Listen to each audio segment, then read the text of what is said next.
In order to access the continuity planning tool here at Ferris State University, you'll need to go to the Ferris website and then type in SHRM on the search bar right here. Click on the first option. Once you're in the SHRM website, you'll need to scroll down and click on Continuity Planning right here on the left. Once you're in that website, you'll need to click right here to start your planning. And then it will take you to the MyFSU login. Then you will need to log in with your MyFSU credential, which is your username and password, as if you were logging in into MyFSU. And that will give you access to the system. Once you're in the continuity planning tool, you will see the dashboard, but we will need to go to the plans. So click on the plans right here on the left. Then you will see all of the department plans that have already been put in. These go alphabetically, all of these plans are, but if you can't find your plan, you will just need to type in your department name on this search bar right here. So I'm gonna see, let's say I'm gonna type in safety for the SHRM department, and it will show me the SHRM department plan right here. And then it will give you an option whether to view it or to edit it. But let's say you don't have a plan yet and you need to start a new plan. All you need to do is to click on Start a New Plan right here on the right corner. And that will take you to this page. So it will first ask you your department name. So put in your department name, and then you can choose right here the major division that you belong to. And then you can choose right here the acronym that matches with the major division that you just chose. And then right here, you'll need to put in the name of the head of your unit or also the head of your department. So type in their name and then click on this plus right here. Once that's done, you can click on Save, the Save button right here, and that will take you to a new page. Also, throughout this planning, you'll need to make sure that you click on Save every now and then. That way it will save the new information that you've just put in. Also, I want to point out that on the right side of your screen, there is a guidance right here. So in every page that you go through, there should be a guidance, and you can read that in order to help you figure out the information to put in the boxes. Alright, so now I'm going to cancel this, and for the purpose of this presentation, I'm going to use a plan that I've already put in, and that will be the sample plan. I'm going to edit it. So this is the page that will pop up after you save that first page you just put in. In this page, it will already has the information that you previously put in, such as your department name, but now it's going to ask you for a description of your department, and this is just a brief description. And after that, it will just ask you for the number of personnel that you have working in your department, and these could be the staff, part-time or full-time, and then also the student workers.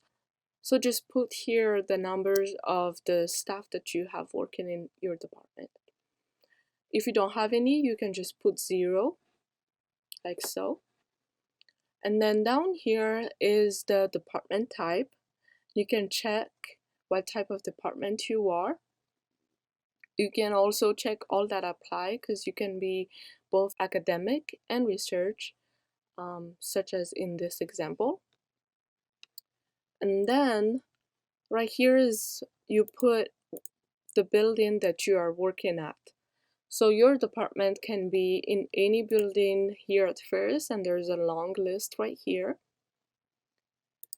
But if your department works in multiple buildings, you can add another building right here. and then choose the other building that you are also working at. All right.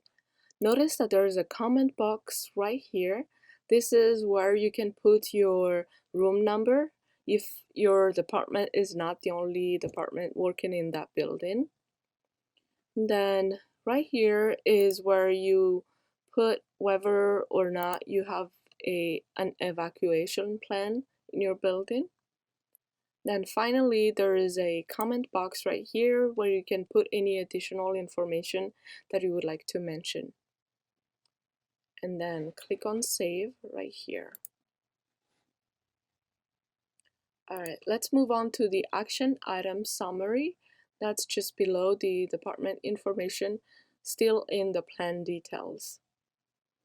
In this action item summary, this is where you put all of your action item. So if you want to put a new action item, just click on this and then describe the action item right here in this box, and then pick the critical function that corresponds to that action item. If you haven't put your critical function yet, you can go back to this section afterwards. But this is where you put the cost, and you can choose among these options. And then you can assign right here the person that you would like to do this action item, and then it will send an email about this assignment. You can also assign it to yourself right here. Once you put the person name or their email address, you can click on the plus button right here. And then this is where you choose the scope of this action item. And finally, you can put here the status of this action item. So you can just choose one of these. And then you can put any details that you would like to share so that it will make sense for the next person that is reading this action item. All right, moving on, we were going to go to the department documents within the plan details still. This is where you can see all the documents that have been put into this plan. You can just see it right here, but you will not be able to edit it. You can edit the documents or put new documents in the key resources right here, which we're going to go to that later on. And then manage plan access. This is where, as a plan manager, you can add someone to the plan as an editor or as a plan viewer. Or you can even add another plan manager to this plan. And then finally, within the plan details, there is the update plan status. This is where you're going to update your plan. So if you want to update whether the plan was completed or not, you can click on here and then put in your name, your role, and then the status is right here. So you can choose one of these. Then you can leave a comment right here.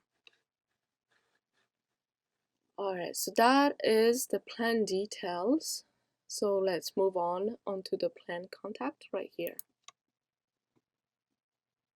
This is where you put all of the different types of contact that you may need in case of an adverse event. So there are 3 types of contact. There are department contact, key institution contact, and the key external contact. In the department contact section is where you can put all the key important staff in your department. So that could be whoever is the building key coordinator, the building access manager, or any key custodians. So you put in here the contact of anyone who could be helpful if a disaster arises. So to add a contact, you will need to just click on here and then put in their first and last name, their title, their phone number, and another phone number, and then their email address. Then right here in this box, you can put their special skill, so what they do for your department. And then you can pick whether they are a first leadership successor or second. So this is mainly if they are the director or an assistant director or manager or an assistant manager. And then you can leave any additional comment here if you want to. The key institution contact, these are the key institution people that work for Ferris. So it could be the dean, it could also be the president, or whoever that can work with your department but not necessarily for your department. So you can add them right here, their first and last name, their email address, and then this is the department that they work for since they're not working in your department. And then you can add their title and their phone numbers, and then their fax also, and any comment that you would like to add about that person. All right. Finally, there is the key external contact. These are the people that you work with but are external to the organization. When you put in their information, mention the company or the organization that they work for, their first and last name, their email address, and then their phone numbers right here. And then you can check whether they are a donor, a sponsor, or whatever their category is.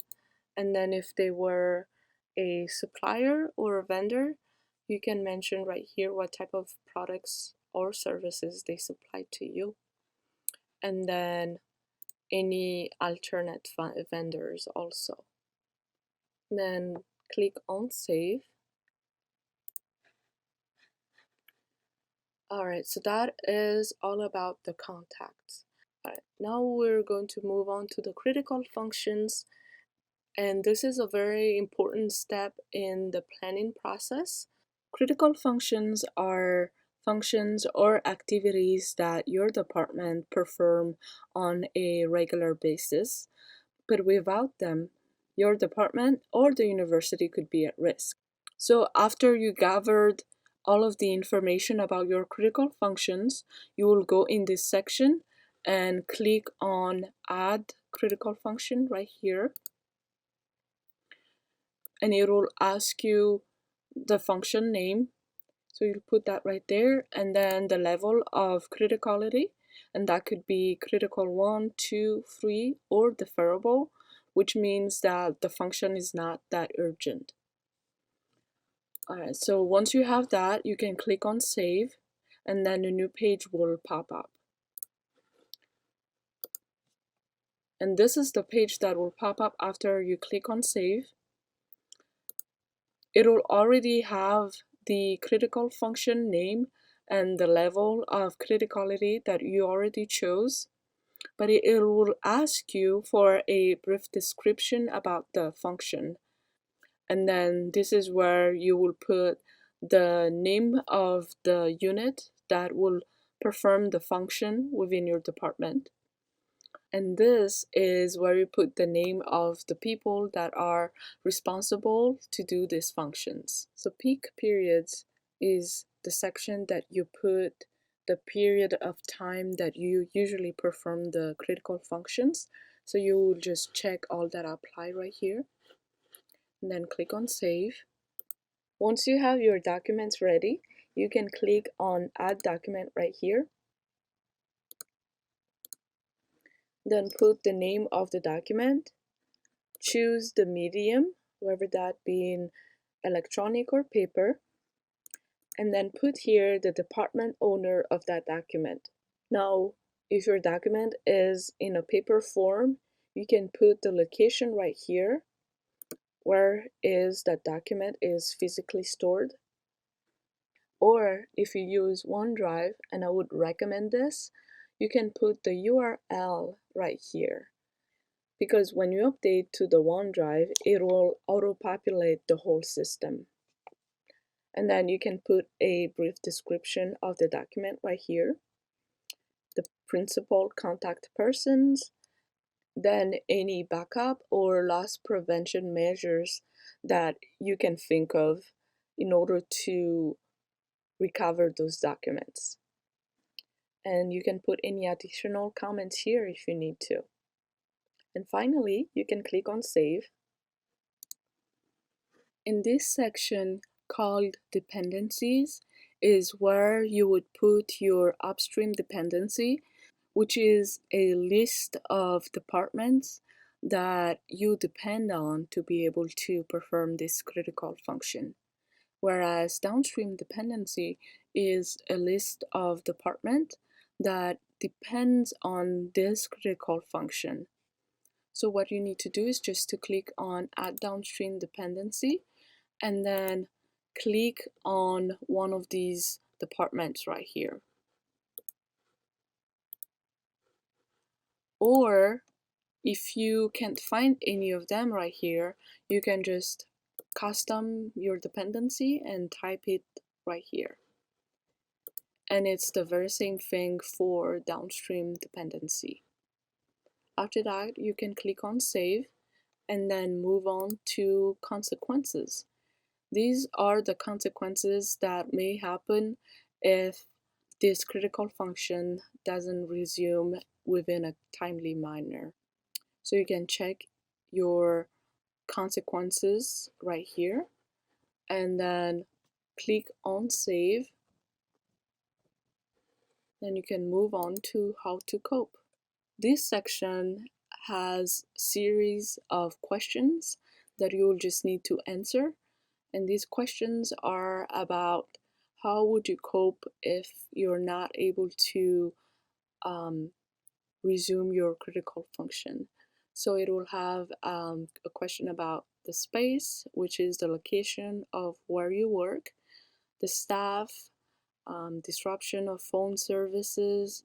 You would have unique skills, work at home, network access, showstoppers, risk, policy exceptions, and additional vulnerabilities. Finally, it will also ask about the campus closure. And then it will have a box here for any additional comments that you have. Then once you write all of that, you can click on Save, and then you can move on to action items. This action item right here is just the action items that correspond to the particular critical function that you put in.